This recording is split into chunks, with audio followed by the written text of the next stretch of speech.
බුදුරජාණන් වහන්සේ බොහෝම පැහැදිලිව කියනවා ඔය යන්ත්‍ර මන්ත්‍ර ගුරුකම් හදිහූනියන් හඳහන් ජ්‍යෝතිෂ චිරස්තීන ධර්ම කියලා. තිරිසන් ධර්ම කියලායි බුදුරජාණන් වහන්සේ කියන්නේ. ඒක මනුෂ්‍ය ධර්මයක් නෙමෙයි තිරිසන් ධර්මයක්. උපසම්පදා භික්ෂුවක් හැටියට අපිට කවදාක්වත් නූලක් මතුරුලා කෙනෙකුට වඳින්න බෑ. උපසම්පදා භික්ෂුවක් හැටියට අපිට කවදාක්වත් තව කෙනෙකුට බෙහෙතක් කියන්න බෑ, බෙහෙතක් දෙන්න බෑ. ඒසා විනය තුලින් බුදුරජාණන් වහන්සේ අපිව ආවරණය කරලා තියෙනවා මහත්තයෝ. ඒ නිසා මේ යంత్ర මන්ත්‍ර ගුරුකම් හදිහූනියන් ජ්‍යෝතිෂ කියන්නේ බුදුරජාණන් වහන්සේ කියනවා තිරිසන් ධර්ම කියලා. මොකද බුදුරජාණන් වහන්සේ මේ ලෝකයේ පණවන්නේ සංස්කාරයන්ට යටත් කරලා මහත්තයෝ. සංස්කාරයන්ට යටත් කරලා පණවපු ලෝකයක් තමයි බුදුරජාණන් වහන්සේගේ ධර්මය. මේ ලෝකයේ බුදුරජාණන් වහන්සේ ධර්මය අනුව කිසිම කෙනෙකුට මේ ලෝකයේ අසාධාරණයක් වෙලා නැහැ මහත්තයෝ.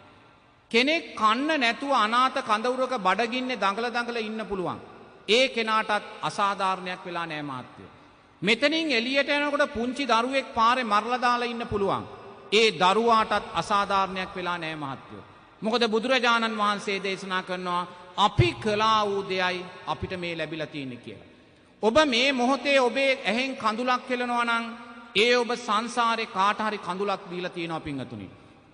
ඔබ මේ මොහොතේ hina වෙනවා නම් ඔබ සංසාරේ කාව හරි සතුටු කරලා තියෙනවා. එහෙනම් hinaව කියන්නේ කඳුල කියන්නේ ඔබ විසින් කරගත්තා වූ දෙයක්මයි. එහෙනම් hinaවට ගැටිලවත් කඳුලට ඇලිලවත් තේරුමක් නැහැ පින්වතුනි. එහෙනම් මේ ජීවිතයේ ජීවන ගමනේ යද්දී අපේ ජීවිතයට යම් ප්‍රශ්නයක් ගැටලුවක් බාධකයක් එනවා නම් මහත්තයෝ අපි ඒ තුලින් දකින්න ඕනේ මොකද්ද? අපේ අකුසල් විපාකයක් තමයි මේ විපාක දෙන්නේ කියලා. අපි අකුසලයක් විපාක දෙනවා නම් අපි මොකද්ද කරන්න ඕනේ? කුසලය තුලින් ශක්තිමත් වෙන්න ඕනේ. එහෙනම් අපේ ජීවිතේට ප්‍රශ්නයක් එද්දී ඒ ප්‍රශ්නේ විසඳ ගන්න අපි යంత్ర මන්ත්‍ර ගුරුකම් හදිහූනියන් පස්සේ නම් යන්නේ ඒ ප්‍රශ්නේ වැඩි වෙනවා මිසක් ඒක අඩු වෙන දිශාවකට නම් කවදාක්වත් යන්නේ නැහැ පින්වතුනි. ඒක හේතුඵල ධර්මයක්. මොකද අකුසලයේ උදෙසා අකුසල්මයි අපි වඩා ගන්න. අකුසලයේ උදෙසා තිරස්තීන ධර්මයන් අපි වඩා ගන්න. ඒ නිසා බුදුරජාණන් වහන්සේ දේශනා කරනවා ඔබේ ජීවිතයට යම් ප්‍රශ්නයක් බාධකයක් ගැටලුවක් මතුවෙනවා නම් ඔබ බෝධි පූජාවක් තියන්න. දානයක් දෙන්න. හැකිතාක් පින්කම් කරමින් කුසල් දහම් කරමින් අතීතයේ ඔබ කළා වූ අකුසල් කුසලය තුලින් යට කරගන්න දක්ෂ වෙන්න කියලායි බුදුරජාණන් වහන්සේ දේශනා කරන්නේ. ඔබ මේ ධර්මතාවය පිළිගන්නේ නැතුව ඔබ යంత్ర මන්ත්‍ර ගුරුකම් චිරස්තීන ධර්මතාවයන් පැත්තෙන් ගියොත් ඒ ඔබ ජීවිතයට එකතු කරගන්නේ මෝහයයි පින්වතුනි. මෝහයයි ඔබ ජීවිතයට එකතු කරගන්නේ. ඔබට කිසිම දාක මේවා පස්සේ ගිහිල්ලා තෙරුවන් කෙරෙහි වූ සද්ධාව නම් සකස් කරගන්න බෑ. මොකද මේවා අන්‍ය සීලවුත ගණේටයි වැටෙන්නේ. ඒ නිසා ඔබට තෙරුවන් කෙරෙහි සද්ධාව සකස් කරගන්නවා නම් ඔබ හේතුඵල ධර්මයන් අනුව ජීවිතේ දකින්න පුරුදු වෙන්න. අපේ ඉදිරියට ප්‍රශ්නයක් ගැටලුවක් ආවොත් අපිම සංසාරේ කළා වූ අකුසලයක් හැටියට ඒක දකින්න දක්ෂ වෙන්න. ඒ අකුසලය නිතරම කුසලය තුලින් ශක්තිමත් කරගෙන අකුසලය කෙරෙහි බිය ඇති කරගෙන කුසල් මතම ජීවිතය ගොඩනගා ගන්නවා කියලා චිත්තයක් ඇති කරගන්න.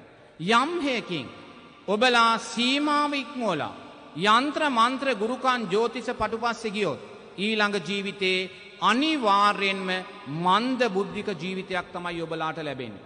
වර්තමාන සමාජයේ වේගයෙන් මන්ද බුද්ධික ජීවිතවල ප්‍රමාණය වැඩි වෙනවා පින්වතුනි. මේ මන්ද බුද්ධික භාවය කියන්නේ මොකද්ද? පෙර ජීවිතයේ මේ මෝහය වැඩිීමේ හේතුඵල ධර්මයක්මයි. එක හාමුදුරුව කෙනෙක් ජීවත් වුණා. උන්වහන්සේ මුළු ජීවිත කාලෙම යంత్ర මන්ත්‍ර ගුරුකම් ජ්‍යෝතිෂය තමයි සිද්ධ කළේ පින්වතුනි. මේ හාමුදුරුව අපවත් වෙනවා. මේ හාමුදුරුව අපවත් වෙලා ඒ ආරණ්‍යෙම ප්‍රේතෙක් වෙලා උප්පත්තිය සකස් කර ගන්නවා පින්වතුනි. මේ ප්‍රේතයා මන්ද බුද්ධික ප්‍රේතෙක්. මේ ප්‍රේතයා ඔළුව කරකවනවා, කොන්ද උස්සනවා, අතපය ගස්සනවා. බලනකොට මේ ප්‍රේතයා මන්ද බුද්ධික ප්‍රේතෙක් පින්වතුනි.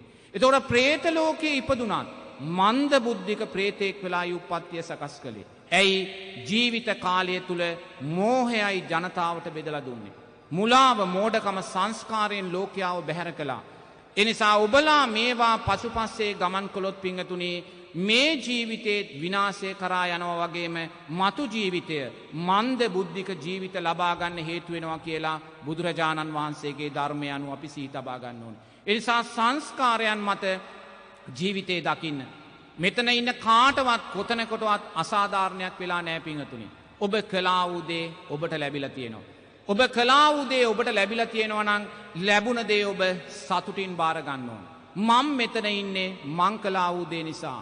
ඔබ ඔතන ඉන්නේ ඔබ කලා වූ දේ නිසා. එහෙනම් අපි දෙගොල්ලන්ටම කොතනකවත් වැරදිලා නෑ පිංහතුනි. එහෙනම් අපි කලා වූ දේ අපිට ලැබෙද්දී අපි ඒ දේ සතුටු සිතින් බාර ගන්න ඕනේ. එතන තමයි ධර්මය කියන්නේ.